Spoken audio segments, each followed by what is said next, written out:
Hello, good morning friends. मैं doctor Tej Prakash Sharma, associate professor botany, SPC GCA, BSc part third के paper third की कक्षा में आपका स्वागत करता हूं। मित्रों, पिछली कक्षाओं में हम एटमॉस्फेयर यानी वायुमंडल और वायुमंडल के विभिन्न घटकों के बारे में चर्चा कर रहे थे। इसी क्रम को जारी रखते हुए आज हम अगले घटक या अगले फैक्टर के रूप में टेम्परेचर या तापक्रम के बारे में चर्चा करेंगे। टेम्परेचर या तापक्रम ये हॉटनेस या ताप का एक मेजरमेंट है। Degree of measurement of temperature is hotness.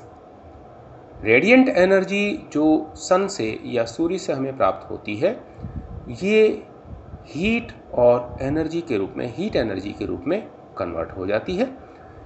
Heat energy को हम कैलोरीज के अंदर नापते हैं। उदाहरण के तौर पर 1 कैलोरी हीट 1 डिग्री सेंटीग्रेड तापक्रम बढ़ाने के लिए जिम्मेदार है 1 ग्राम पानी का। यानी अंग्रेजी में हम बोले heat is measured in calories, means 1 calorie is equal to heat required to raise the temperature of 1 gram of water to 1 degree centigrade। 1 ग्राम पानी का तापक्रम 1 डिग्री सेंटीग्रेड बढ़ाने के लिए जितनी ताप ऊर्जा की आवश्यकता होती है, इसे हम 1 कैलोरी कहते हैं। ठीक है। डिग्री ऑफ हॉटनेस या टेम्परेचर ये पानी के सापेक्ष में हम नापते हैं। It फ्रीजेज into ice eight 0 degree centigrade, यानी 0 डिग्री तापक्रम के ऊपर ये पानी को फ्रीज कर देती है, जमा देती है, बर्फ में परिवर्तित कर देती है। जबकि उसी पानी को 100 डिग्री टेम्परेचर के ऊपर ये बॉइलिंग टेम्परेचर के रूप में या उसको उबलने के तापक्रम पर ले आती है। यदि अगर हम अलग अलग सापेक्ष में बात करें तो स्पेस में या अंतरिक्ष में हीट जो है वो रेडिएशन या विकिरण के रूप के अंदर ट्रेवल करती है, जबकि लिक्विड्स में या द्रव में ये कन्वेक्शन के द्वारा तथा सॉलिड्स या ठोस पदार्थों के अंदर ये कंडक्शन या चालन के द्वारा ये ट्रेवल करती है। हीट एनर्जी या रेडिएंट एनर्जी जब अर्थ की सरफेस पर हिट करती है, यानी सूर्य से प्राप्त होने वाली जो एनर्जी है, जो कि रेडिएंट एनर्जी के रूप में प्राप्त हो रही है या विकिरण ऊर्जा के रूप में प्राप्त हो रही है, जब ये अर्थ या पृथ्वी की सतह से टकराती है तो ये हीट एनर्जी के रूप में या ताप ऊर्जा के रूप में परिवर्तित हो जाती है। जो री रेडिएटेड वेव्स हैं, ये री रेडिएटेड वेव्स यानी उनके जो पृथ्वी से टकराने के पश्चात जो वापस से जो वेव्स परावर्तित होती है, वो हीटिंग इफेक्ट या ताप को हमारे को महसूस करवाती हैं। ये रेडिएटेड वेव्स हैं, री रेडिएटेड वेव्स होती हैं। प्लांट के संदर्भ में या पौधों के संदर्भ में हम बात करें तो पौधों में ग्रोथ और मेटाबॉलिज्म यानी उसका विकास और उनकी उपापचयी प्रक्रियाएं ये सबसे अधिक तापक्रम से प्रभावित होती है। इसके अतिरिक्त पौधों के अंदर तापक्रम के द्वारा जो प्रभावित होने वाले जो एक्टिविटीज़ हैं वो है ट्रांसपिरेशन यानी वाष्पोत्सर्जन, एंजाइम एक्टिवेशन यानी एंजाइम का एक्टिव होना। देन इसके पश्चात हम बात करते हैं, नेक्स्ट है वर्नलाइजेशन। वर्नलाइजेशन का मतलब जब पौधों को हम बहुत कम तापक्रम के ऊपर रख कर उनके बीजों को और उसके पश्चात जब उसको डेवलप करते हैं तो उनके अंदर फ्लावरिंग जो है वो जल्दी इंड्यूस होती है। ठीक है। दूसरे जो टेम्परेचर को अफेक्ट होने वाले या टेम्परेचर के द्वारा कंट्रोल होने वाले जो फैक्टर्स हैं उनके बारे में बात करें तो पहला है लैटिट्यूड, दूसरा ऑल्टीट्यूड, तीसरा लैंड एंड वाटर यानी पहला अक्षांश, दूसरा ऊंचाई, तीसरा जल तथा भूमि।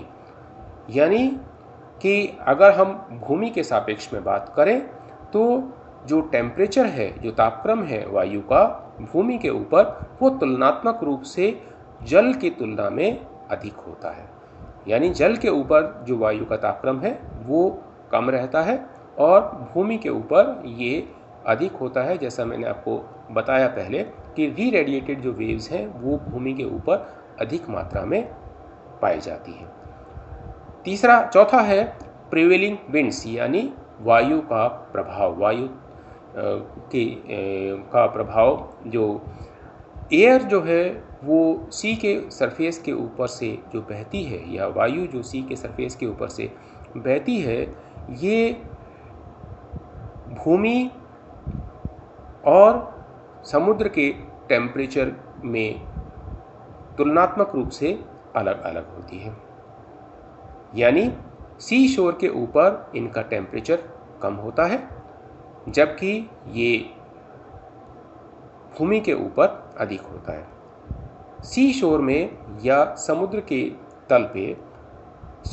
के सतह के ऊपर ये निर्भर करता है हॉट वाटर या कोल्ड वाटर वेव्स के ऊपर, यानी गर्म पानी की धाराएं हैं या ठंडे पानी की धाराएं उस सी शोर के ऊपर है।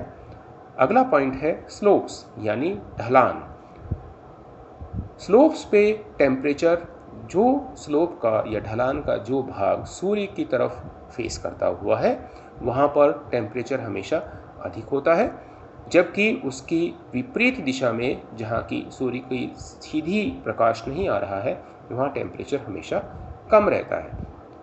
डेली टेम्परेचर के बारे में बात करें, यानी एक दैनिक तापक्रम के बारे में बात करें, तो दैनिक तापक्रम दिन के समय, यानी सूर्य के उदय होने के पश्चात दोपहर को 3 बजे तक ये मैक्सिमम रूप से इंक्रीज होता है, बढ़ता है।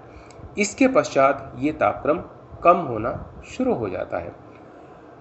एक दिन के अंदर अधिकतम तथा न्यूनतम तापक्रम के जो डिफरेंस है, जो अंतर है, उसको हम डायअर्नल रेंज या दैनिक प्रसार के रूप में जानते हैं। ठीक है। इसके पश्चात हम बात करते हैं थर्मल स्ट्रेटिफिकेशन की, या तापक्रम के अलग अलग स्तरीकरण के बारे में। किसी इकोसिस्टम के अंदर हम ताप के स्तरीकरण के द्वारा भी उसको हम समझ सकते हैं। जैसे एक सब ट्रॉपिकल डीप लेक इकोसिस्टम के अंदर 3 प्रकार के स्टेटा होते हैं। डीप लेक का मतलब वो झील जहाँ की पानी का जो गहराई है वो अधिक है। तो पहला स्तर है एपिलिम्नियन। एपिलिम्नियन यानी जल की जो अपर मोस्ट लेयर है, जो सबसे ऊपर का जल का जो स्तर है, उसको हम एपिलिम्नियन कहते हैं, जहाँ पर कि मौसम में तापक्रम के जो अंतर होता है उसका सबसे अधिक प्रभाव इस पर पड़ता है। दूसरा है हाइपोलिम्नियन। हाइपोलिम्नियन अर्थात उस झील की जो तल है, उसकी जो पानी का जो सबसे गहराई वाला जो हिस्सा है, वहाँ पर मौसम के तापक्रम का प्रभाव न्यूनतम होता है। इसको हम हाइपोलिम्नियन कहते हैं। तीसरा है थर्मोक्लाइन। थर्मोक्लाइन ये मध्य का भाग है, दोनों एपिलिम्नियन और हाइपोलिम्नियन के मध्य का भाग है। इसमें तापक्रम का परिवर्तन जैसे जैसे हम ऊपर सतह से लेकर और उस झील की गहराई तक हम जब चलते हैं तो तापक्रम धीरे धीरे कम होता चला जाता है।